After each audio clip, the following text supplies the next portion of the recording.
Good morning, boys and girls, from Black Powder headquarters and the Bojangles studio high on Sassafras Mountain. CDA presents Real Tree Radio. Welcome to a brand new, unused Saturday morning.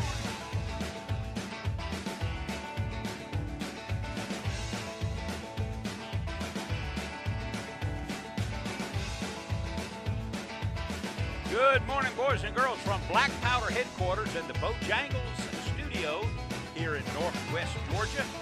Welcome to a brand new, unused Saturday morning. It's O'Neill outside. There you are.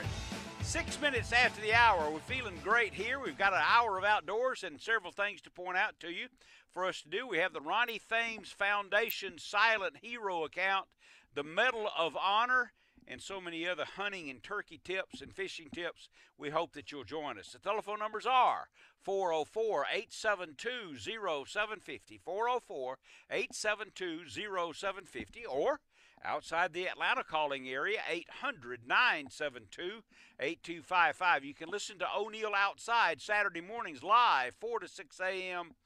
on WSB Radio, covering the East Coast and 38 states.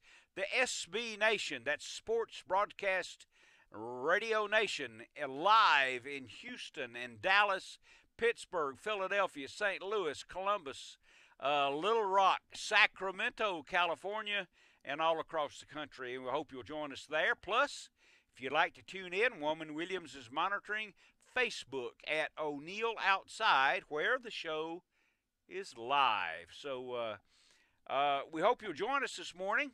We're talking turkey hunting, we're talking fishing, and we're talking about recommendations. I'm going to take a few seconds to do this because last week I promised you that I would give you a cursory opinion from O'Neill about this gun violence thing and what we should do about it. How did it come about? It came about with the breakdown of the American family. That's where it came about. The infusion of religious intolerance, an assignment for jihad, but more than anything else, as far as an American citizen goes, and it's the breakdown of the family. We don't have meals anymore, and it's not time yet. No. And when you were a kid, I know I didn't have games that I played on the internet to see how many people I could kill. We'll talk more about that when we get back. Welcome back. Calls are coming in now at 404-872-0750, 800-972-8255. You're listening to O'Neill Outside, the #1 live outdoor-based radio talk show in the world. And now let's talk first to Mac is calling. Mac has got the fishing report from Hayes, the Ram fishing report. What do you say, Mac? Good morning, O'Neill. How are you? Lovely. All right. Man, it's going to be a great weekend to go fishing. Oh, boy. Today looks good. Tomorrow's a little dicey, but, man, it's a good day to get out there and go fish. Nice, calm, warm. Fish are biting. Yes, indeed. Yeah, water really heated up all over the southeast last week. Temperatures got up. Most lakes got over the 60s, which I think that's a real significant number. That really gets fish moving, puts them shallow, gets them up on the banks. And we're entering a time on Lanier where it's the only time you can catch a spotted bass with any degree of consistency, just basically beating the bank. A lot of fish in less than 10 feet. A lot of fish on docks, shallow docks, blown down trees, good rock formations. And you can catch them with a variety of baits. So it's a really good time to go bass fishing. Striper fishing's good, but they're really, really scattered out. So you won't probably encounter a lot of really big groups of fish. The good news is we're starting to see some surface activity. We're starting to catch some fish on topwater. So dust your topwaters off and get them ready to go. I think it's time to go fishing. There's no doubt about it. This is one of those times. This happens about 4 or 5 times a year, which we have to just responsibilities out the window. We got to go fishing. Just got to. Everything else can wait. Yeah, that's absolutely. Time to go.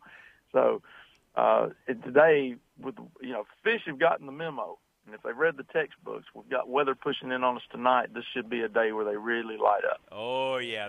The barometer will be falling late this afternoon. It's time to go. Yeah, we got a really pretty powerful front coming in tonight. It's not going to affect you today.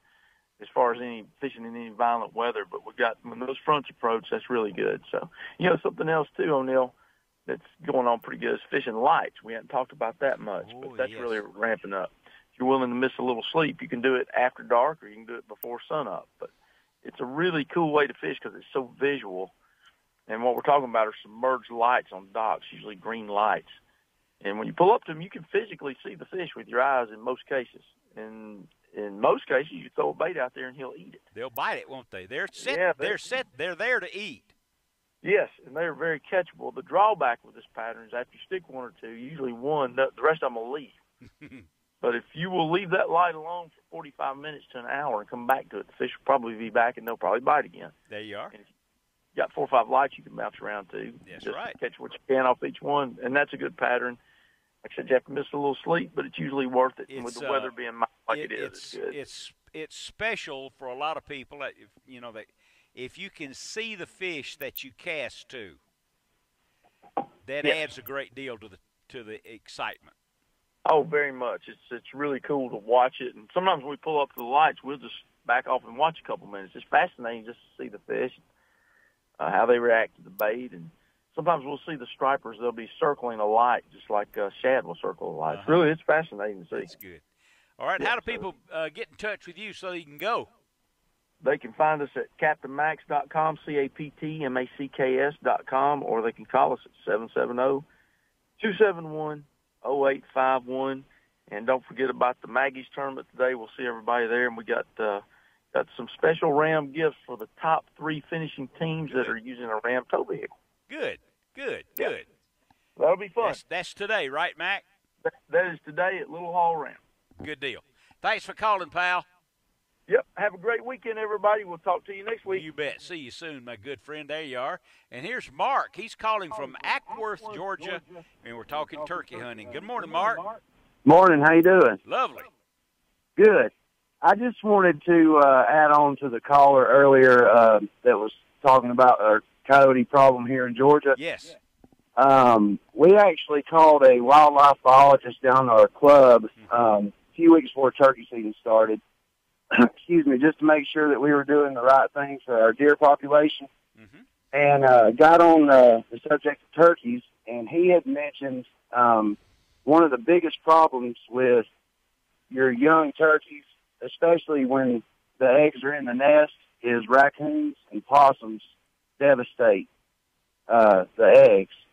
And so I just wanted to bring that out to you, too. So that really puts a big hurting on the turkey population. All right, yeah, turkeys nest on the ground, and they are vulnerable to possums and raccoons. Raccoons got that opposable thumb there, and he can pick up the eggs and leave. Right. Yep. And he said they will really wreak havoc on them. He knows a lot of guys that for all the coon hunters out there that'll, run their dogs, tree the coon, and then move on to the next one. Probably a good idea to take a few of them out. Could be. Good observation. Great call, buddy. All right, man. Have a good day. Thanks, Mark. There you go. There goes Mark. Let's see. It's 17 after the hour. We're in good shape here. Yes, ma'am. I have a question. Let's see. Deborah would like to know, do they still have hats at Toyota? Yes. Oh, they have hats at Cherokee County Toyota and at Horsetown. You just stop by and ask for an O'Neill Outside logo hat. Really nice hats, and I've signed all the hats. Cherokee County Toyota and the 3 Horsetown stores. They all have hats. So there. Good? Perfect. Good. Okay. I have some gun control comments whenever you want to answer them. You have other ones? Yeah, 2, just comments. Okay, well, let's first of all, let's go to Evan calling from Douglasville, Georgia. Good morning, Evan. You're on the radio. Hey, O'Neill. How are you doing this morning? Good morning. Listen, I turned 60 this past year, and I've been an offshore saltwater fisherman for 40 years and sold my offshore boat. And kind of retired from that other than doing a little redfish speckled trout fishing on the coast. But I thought the closest thing I could do is start picking up striper fishing. And I just kind of need to know, I haven't bought my boat yet, but my problem is I'm still working, so I can only fish on the weekends. Mm-hmm. And Lanier's the closest, and I know what boat traffic can be there. So the best way to start, what would you say, just go on a couple of guided trips first, or a better lake other than Lanier that's going to be heavy pressure? Lanier is an outstanding lake for stripers. It's perfect for stripers, and you being local. And yes, what you told me and what I would advise you to do is to hire Mac Farr, and if he's busy, he can point you to someone else, Doug Youngblood, Ken Sturdivant, and so many others. Yes, that's the way you should start your striper education, would be go hire a guide at Lanier. Okay. And what would you think? I'm going to guess maybe 4 or 5 trips before I can start doing it myself. That would be the max, because you need to tell your guide, I don't care if I catch 1 today or 20, help me with the changes of the season and the temperatures so that I can know what to do during that period of time. You need to tell him that's what you want to do. All right. That's He'll a good tell start. you how to fish in the fall and the winter and the spring and the summer, because each one of them will be different. And if you know those things, hey, listen, summertime striper fishing at Lanier and other lakes in the south was the same last year and the year before and the year before. The fish don't know what to change to. What would be your second choice other than Lanier around that area? I like Hartwell and Allatoona, but Allatoona has hybrids, which they're even more dependable than the stripers, really. But there are guides on Allatoona also. Look up the guides on my website at o'neilloutside.com and pick out one. Very good. That's a good start. Good deal. Let me know how you do. Very good. Talk to you later. Have a good weekend. This is 21 after the hour. This is O'Neill with O'Neill Outside. So Hank and Alan and Mark, everybody hold on. And those of you who are in touch with us on Facebook, please do the same. We need to catch a break here just for a moment. This is O'Neill Outside, Saturday mornings, 4 a.m. to 6 a.m. on WSB and the SB Nation Radio and on Facebook. And we'll be back. At 25 after the hour, you're listening to O'Neill Outside. And before we do the silent hero, let's chat now because he's holding on a long time. Mark is calling from Camden County. How's the season so far, Mark?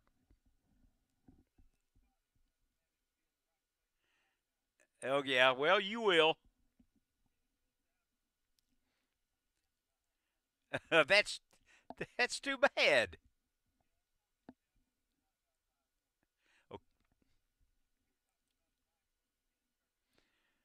Yes.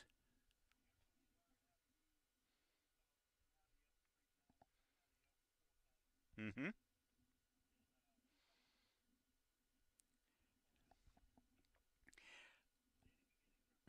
Do you think the easiest call to use is a box call? I do too. Mm-hmm.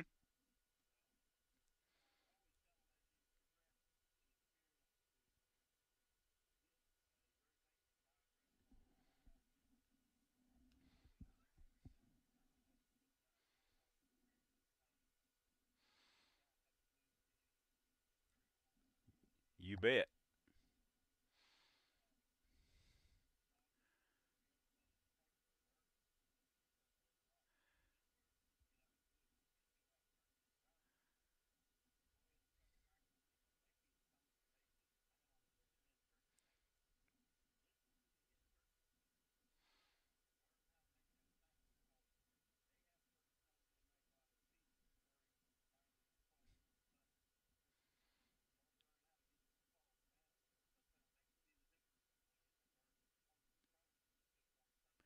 That's very well said. The turkey lives in a world of sound.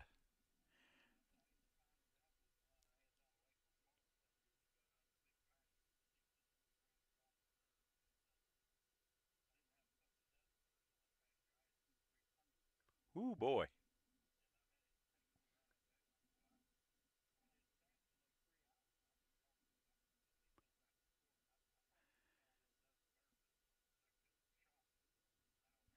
How about that?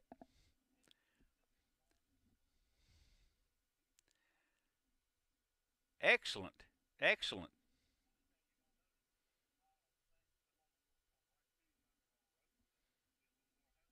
Mm-hmm.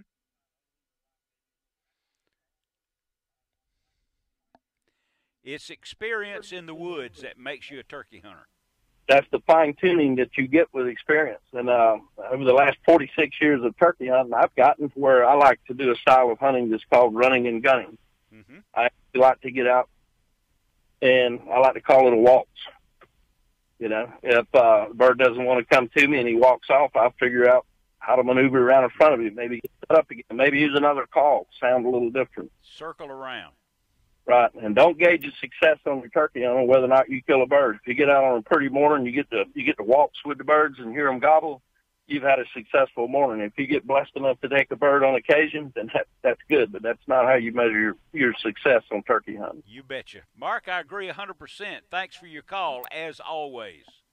Yes, sir. You have an excellent day. You too. I'll see you soon, pal. Now let's jump in here before the other callers are queued up for the Silent Hero Award. And now, it's time for the Ronnie Thames Silent Hero Foundation Award, brought to you by Fire Aid. Okay, Georgia firefighter. His name was Rusty Brown. He got the Medal of Honor for this also, the Medal of Honor for firefighters. He's a Cobb County firefighter, and he was honored for jumping into the river. And he saved a fellow by the name of James Burdett. This was March of this year. He was awarded the Medal of Honor for his heroic actions. He saved a teen from the river. Rusty was honored with the award after he and his brother, James Burdett, he and his brother were swept down the river at High Falls Lake last October. Brown, Rusty, was lowered down into the river by a helicopter. Kind of scary, huh? And Rusty said they got the strap on him, but as soon as it got him clipped in, it got around his neck. But Rusty maintained his composure, and he was talking to himself to try to maintain a calm status. And Burdett thought he was talking to him, and Brown had to say, "Shut up, I got you." Well, he pulled him from the river, and the helicopter pulled him out of the river. They were both submerged, but Rusty stuck with it. And Burdett's brother, Christian, regrettably died and drowned. But it's humbling, Rusty said. Anyone would have done it. That's usually what the silent hero said. Whether he's a firefighter, EMT, they always said, "It wasn't me, it was my training. Anyone could have done it." The Ronnie Thames Silent Hero account and award today is for Rusty Brown. So that was recently. Yes. Oh my goodness. It occurred last October, and he got the Firefighter Medal of Honor just this past month. I did not know there was such a thing. That's right. Absolutely. That's amazing. 31. What a brave man. Where's my list? It's 31 after the hour right now. So now let's chat with let's talk to Alan is calling from Lilburn, Georgia. Good morning, Alan. Good morning, Odell. Miss Gail. Hello.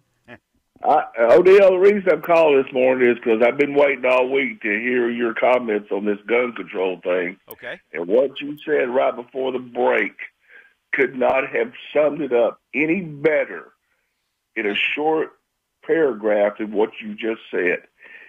Our families are under attack, our religion's under attack, and our government's under attack, or our Constitution's under attack. Let's put it that way. That's right. Well put.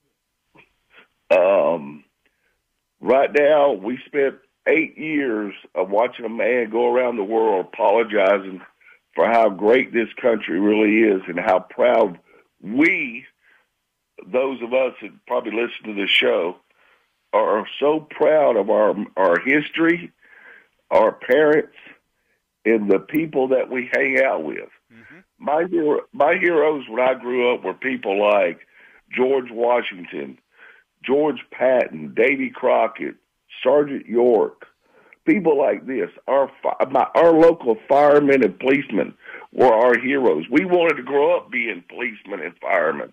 Right. But now it's like our kids are not being taught American history. They're being taught that these rap stars and these pop stars and these people they see on these late night TV shows are their heroes. Well, that's the problem. And that thing you said at the end about this electronics is killing our kids. I watched a lady the other day in Walmart walk dead ass into a column, busted her nose, broke her jaw because she was on her phone texting as she was walking down the aisle. Now, ain't that a shame? Yes, it is. And the games that youngsters play on their computers and their iPhones, the games are seeing how many people they can kill. Oh, I've seen them, and they got them rated, okay? But the older brothers or sisters go by the ones you don't want your kids to see. But the little ones sit right there and watch their brothers and them play it. And I've seen some of the raping, the shooting. Mm-hmm. This is how these kids come up with these ideas. The TV shows they're watching nowadays are some of the worst shows, that you can watch. Like they grew up watching this Beavis and Butthead stuff. Why would you let your kid watch something like that? And that goes back to what I said about the breakdown of the American family.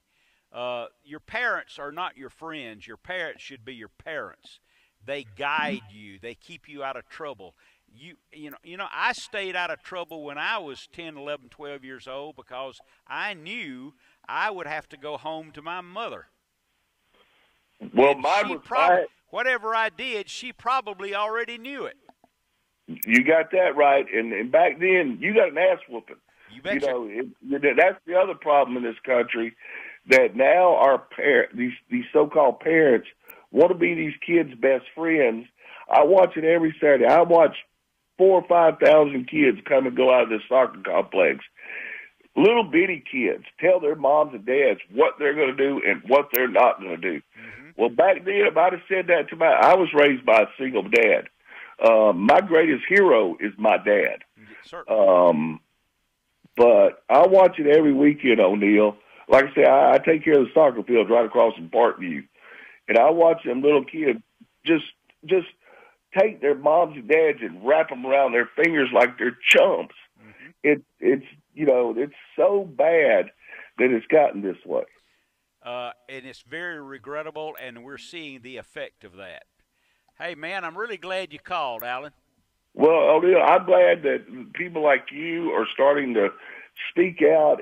I'm tired of watching all these people march to Washington, talk about stuff they have no clue about. And it's time for really us to get up and walk, especially our greatest generation. I hate to see these people being put down for what they did to make this country as great as what it is today. And they're being cast away like they're just trash. I got to get out of here, but I would tell you that one of the greatest things that could be done in high school is the study of the greatest generation. Thank you. Thank you so much, O'Neill. Thank you and Miss Gail for what y'all are doing. Thank you for the show that you put on every week. And, yes, turkey season and fishing right now is off the chain. Yes, it is. Have a great weekend, buddy. Have a great weekend, pal. I'm glad you called. It's 37 after the hour. This is O'Neill with O'Neill Outside. Contact us on Facebook. We'll be back. 40 minutes after the hour, this is O'Neill Outside. So we've got a lot of calls coming in. He's been holding on quite a while. Let's talk to Richard is calling on O'Neill Outside from West Virginia. Good morning, Richard. Good morning there, O'Neill. I learned something on my last call. I didn't know that Davy Crockett was a hero. I know he had a song, Born on the Mountain Tops in Menacee, that one. I didn't know Davy Crockett was called a hero, but I guess he was. Well, to some great degree. I mean, Disney made him a hero, but he was at the Alamo. Yeah, Davy Crockett, the hero. You bet. There's a couple things that interest me as far as I've listened for a good while, and, I've never heard a female caller. That's just kind of interesting right there. I guess they're not interested in the outdoors, or they don't get up this early, because I don't think I've ever heard a female. The only female voice I ever heard was your wife.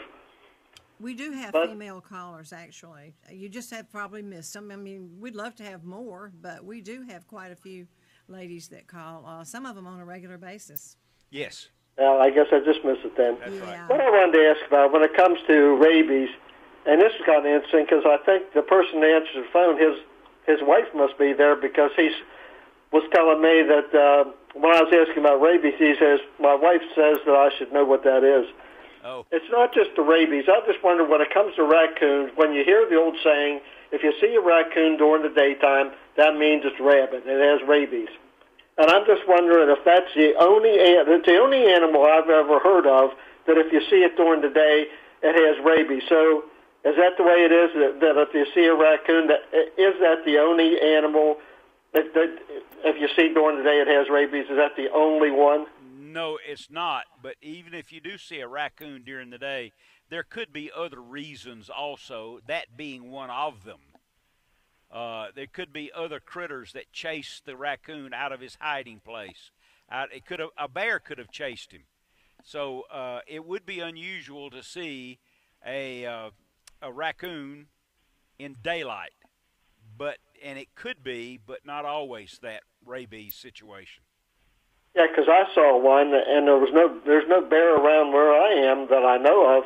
I just saw it. It was just in the driveway in my front yard. It was just running around in circles, and I'll just say that's something you better not be going near, because I don't even know. It's just kind of interesting that that's the only one that you ever hear about that has rabies. So I guess that you never were asked this question, so you just really don't know. Well, but I just thought I'd ask it anyway. It could be the neighborhood dog has it, but you wouldn't be able to tell unless it was acting strangely. Yeah, that's what they say, acting strangely, and I don't know. I mean, I saw it. I looked out, and there it was, just in the driveway, just running around in a circle. I'm just thinking, how to get here? That would certainly be one that you would avoid. That's for sure. Appreciate you listening, Richard. Always a good call. Thanks, pal. Now let's talk to Stephen, is calling from Lindale. Good morning, Stephen. Good morning, O'Neill. Got a suggestion for all those single parents, single moms especially. Okay. The word about bringing up the boys, get them involved in the scouting. You know, Cub Scouts, Boy Scouts, they'll be around some good male figures. They'll teach them to hunt and to fish and to shoot, and shoot responsibly. That's a good idea. I've been involved for 52 years. I'm on the way right now all the way to Blairsville, the scout camp, to teach 110 scouts how to shoot 22 rifles today. Good for you. It's a great program. It's not as outdoorsy as it used to be, but there's always a scout pack or troop where you are, at your school, your church, or down the road. And, you know, if you've got a single mom in your family, your sister or sister-in-law or ex or whatever, talk to them about getting their son and now girls and scouting. And it'll give them a little break and teach them some morals and values and some discipline also. Were you a Cub or Boy Scout? I was a Cub. Yes, me too. And I grew up on a farm, and after a couple of years, Dave said, "Am I learning anything?" I said, "Well, it's not really anything I don't already know," so I just kept on farming and ranching. Good for you.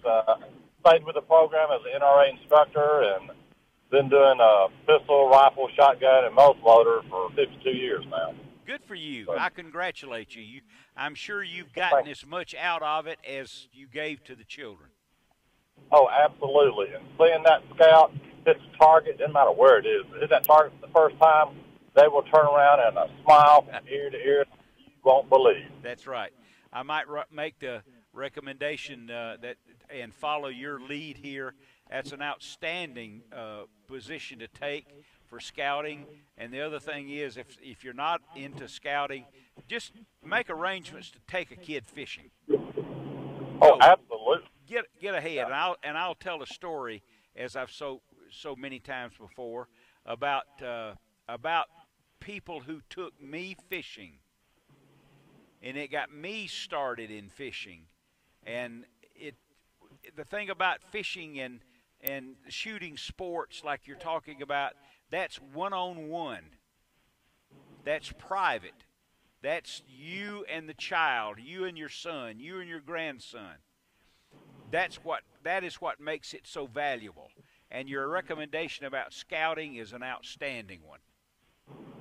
Well, thank you, and I appreciate everything you do, and the pro-Second Amendment, obviously.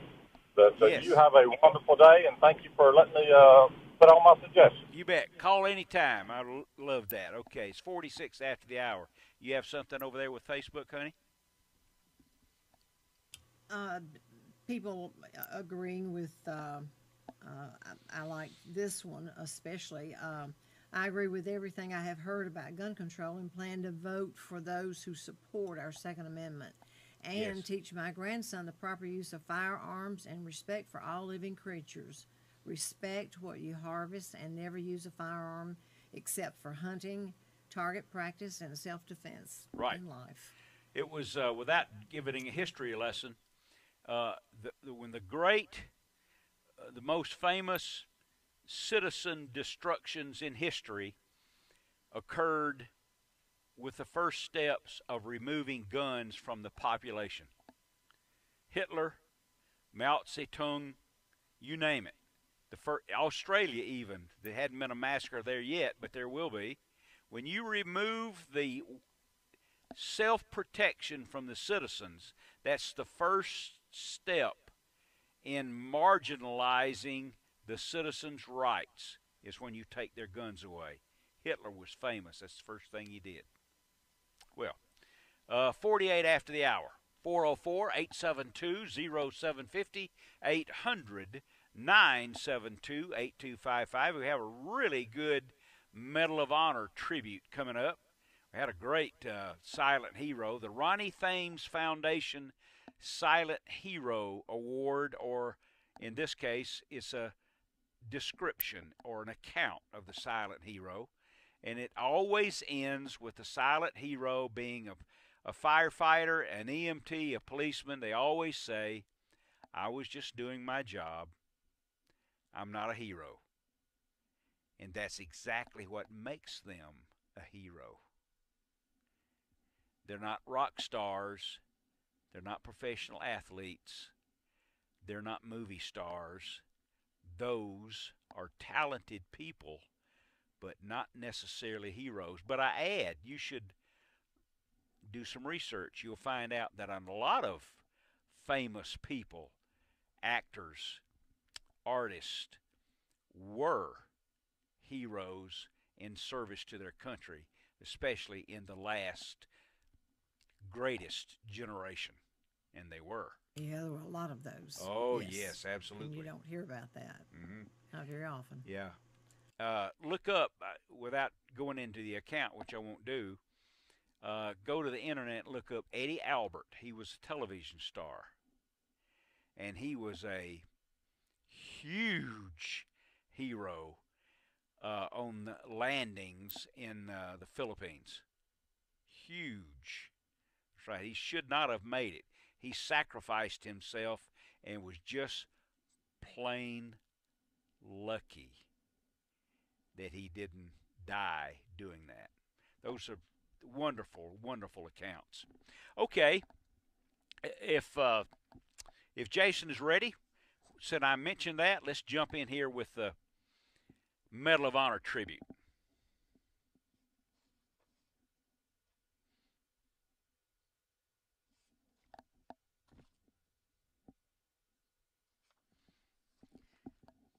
Captain Hugh Wilson, Marine Corps, Guam, one of the islands that was necessary for the bombing of Japan.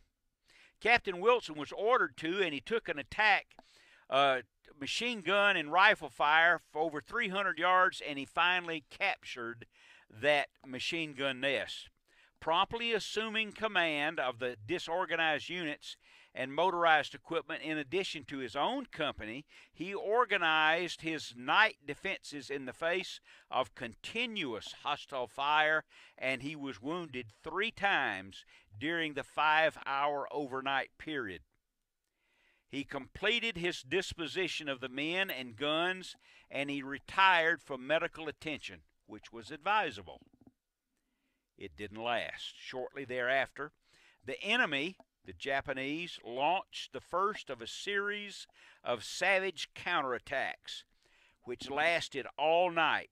He voluntarily, Captain Hugh Wilson, rejoined his units and repeatedly exposed himself to the merciless hail of bullets, dashing 50 yards on one occasion to rescue a wounded Marine who was lying helpless in the front line. Fighting fiercely, hand to hand, he led his men and furiously waged battles for approximately 10 hours, tenaciously holding his line and repelling the fighters until he succeeded in crushing the Japanese early the following morning. Then he organized a 17-man patrol, defied intense mortar, machine gun, and rifle fire, which struck down 13 of his men. He drove relentlessly toward the remnants of his patrol to seize the vital ground. By his leadership and valor in the face of overwhelming odds, Captain Wilson succeeded in capturing and holding the strategic high ground, thereby contributing essentially to the success of the mission and the annihilation of 350 Japanese soldiers. Wow. Yeah. 300. And that went on for 15 hours. 15 hours. Battle. Good. Captain Can Hugh you Wilson, imagine? captain, and a generous portion are Marines. Mm-hmm. Goodness gracious, that's an amazing account. Yeah, We're so 552. fortunate. Isn't that We're something? So fortunate. Wow. You can to be able to have the technology we can to know about these people now. Yes. I would urge, if you will, go to o'neilloutside.com. You can see all the television shows and everything there. But on the home page, you'll see the little Medal of Honor medallion. Click on it. Go to the website for the Congressional Medal of Honor and read those things. It designates what heroes truly are. We got to go to a break. This is O'Neill with O'Neill Outside, and we'll be back. And don't do everything O'Neill says, but you can do that. Go to Cherokee County Toyota or the Horsetown stores. They have hats there, O'Neill Outside hats, and I signed them. I hope you don't mind, but I signed them. They cost about $6 or $8, and after I sign them, they're worth $3. But they're free hats, and it'll keep the sun out of your eyes and off your bald head if you're like me, and it'll keep your head warm if the wind's blowing. So at 58 after the hour and 59 after the hour it is now, this has been O'Neill Outside every Saturday morning on WSB, the SB Sports Broadcast Radio Nation, and on Facebook. And later today, in a couple of hours, you'll be able to watch the show on Facebook by going to O'Neill Outside. So many thanks to Jason, to Karen, to Brian, to Woman Williams, and the SB Nation engineer there in Houston, Texas. This is O'Neill, and if you remember this, it'll make a better day for you. If you're too busy to go fishing and take a kid along, you're too busy. We'll see you guys next week, I hope.